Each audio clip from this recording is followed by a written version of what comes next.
आप देख रहे हैं आहट एक अनहोनी की। हमारी आज की कहानी के लेखक हैं हितेश जी। तो आइए बढ़ते हैं हमारी आज की कहानी की ओर। अभी सिर्फ कुछ ही दिन हुए थे मुझे साइकिल चलाना सीखे हुए। दरअसल मम्मी पापा के साथ मैं 3 से 4 साल बाद गांव गया था और मेरा 12वीं कक्षा के इम्तिहान का वैकेशन हुआ था। इससे पहले मैं साइकिल चलाना नहीं सीख पाया था। गांव में पहुंचकर मैंने खुले मैदान और कच्चे रास्तों पर प्रैक्टिस करके साइकिल चलाना सीख लिया था। हमारे गांव से मेरे नाना जी का घर करीबन 8 किलोमीटर था। एक दिन मैं घर से मम्मी को पूछकर नाना जी के घर पहुंच गया था साइकिल लेकर। पूरा दिन रुककर करीब शाम होते होते मैं वापस घर आने के लिए निकला। शाम हो जाने की वजह से काफी अंधेरा हो चुका था।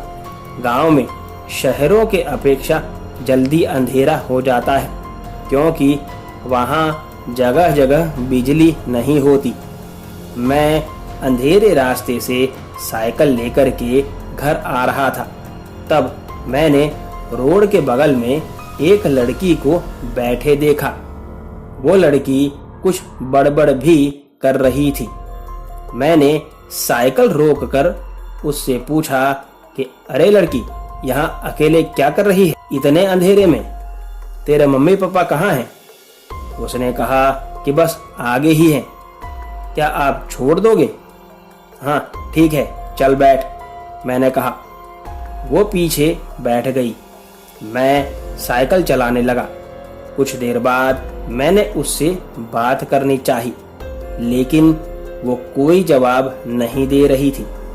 मैंने सोचा शायद अंधेरे में डर गई होगी, छोटी बच्ची ही तो है।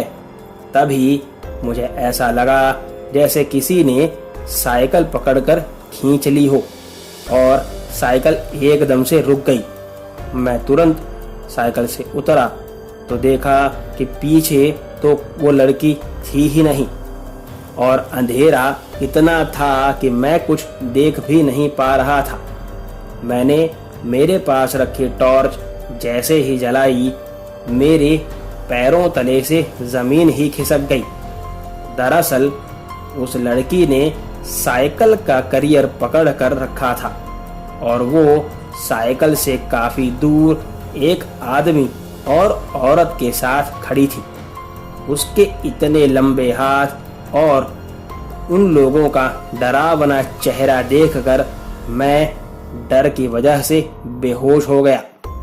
जब मुझे होश आया तब भी वहां अंधेरा ही था, लेकिन वहां वो लड़की या उसके माँ बाप नहीं थे।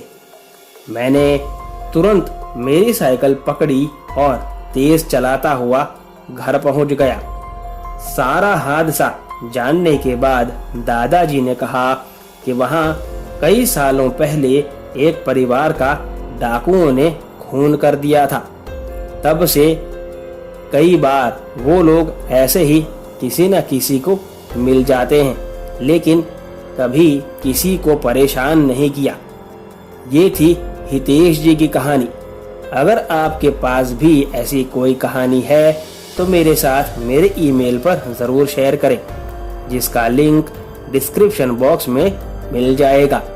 मिलते हैं अगली कहानी में, तब तक अपना ध्यान रखें। धन्यवाद।